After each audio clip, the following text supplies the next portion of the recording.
அன்பானவர்களே, தினமொரு தூதன் வழியாக இந்த வாரத்தின் முதல் நாள் வேளையிலே உங்களை சந்திப்பதில் மிக மகிழ்ச்சி. இந்த நாளிலே யாத்திராம புஸ்தகம் 29:45 இஸ்ரவேல் புத்திரரின் நடுவே நான் வாசம் பண்ணி அவர்களுக்கு தேவனாயிருப்பேன் என்று ஆண்டவர் சொல்லுகிறார். அப்போ ஆண்டவருடைய குணாதிசயங்களில் ஒன்று, அவருடைய பிள்ளைகளின் நடுவிலே உலாவுகிறாராம். அதே போல அவரை யார் யாரெல்லாம் துதிக்கிறார்களோ, ஆண்டவருடைய வார்த்தை சொல்லுது, எங்கே 2-3 பேர் என் நாமத்தினாலே கூடி வந்தாவே போதும், அவங்க நடுவில் இருக்கிறாராம்.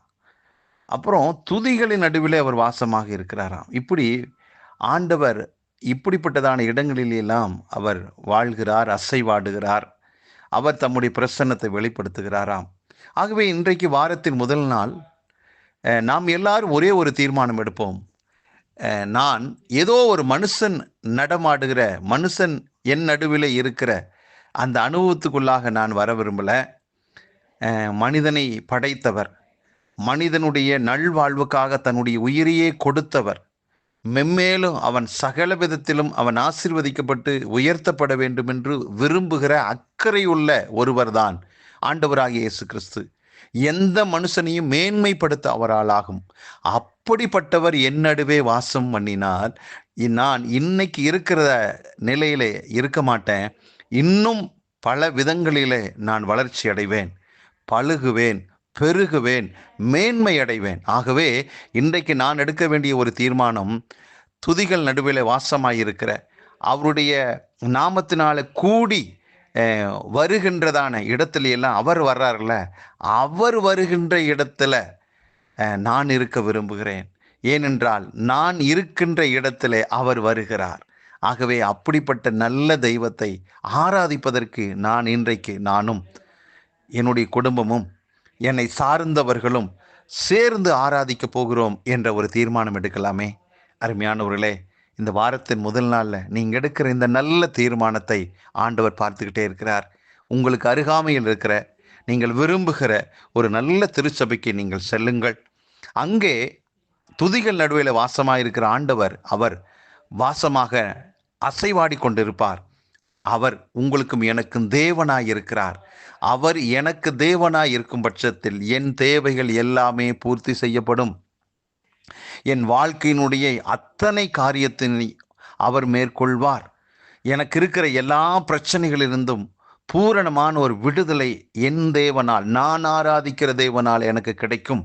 ஆகவேதான் இந்த 3 வாலிபர்கள் சொல்லுகிறார்கள், நாங்கள் ஆராதிக்கிற தெய்வம் எங்களை தப்புவிக்க வல்லவராக இருக்கிறார் என்று. ஆகவே இன்றைக்கு நீங்கள் ஆராதிக்கிற தெய்வம் உங்களை தப்புவிக்க வல்லவராக இருக்கிறார். ஏனென்றால் நீங்கள் ஆராதிக்க வரும்போது உங்கள் நடுவிலே அவர் வருகிறார் அல்லவா.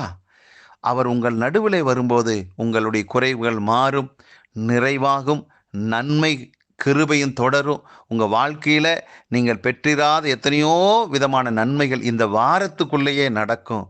ஏனென்றால் அவர் உங்கள் வருகையை, உங்களுடைய அதாவது வழிநடத்துதலை அவர் விரும்புகிறார், பார்க்கிறார்.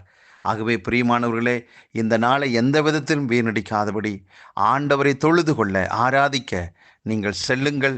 இந்த வாரம் முழுவதும் ஒரு சமாதான சந்தோஷம் உங்கள் வாழ்விலே பழுகி பெருகும், நன்மையும் கிருபையும் தொடரும். ஜெபிக்கலாம். நல்ல பிதாவே, ஆண்டவரே, எங்கள் வாழ்விலே நாங்கள் அறியாத, எங்களுடைய கண்களுக்கு காணாத தெய்வமாகிய நீர் எங்கள் நடுவிலே நீர் அசைவாடுகிற ஒரு வல்லமையுள்ளவராக இருக்கிறீரப்பா. இந்த வாரத்தின் முதல் நாளில் வேறு யாரோ எங்கள் நடுவில் அசைவாடக்கூடாது, நீர் அசைவாடும், நீர் எங்களை வழிநடத்தணும் என்றதான விருப்பத்தோடு நாங்களும் உம்மை ஆராதிக்க செல்லுகிறோம்.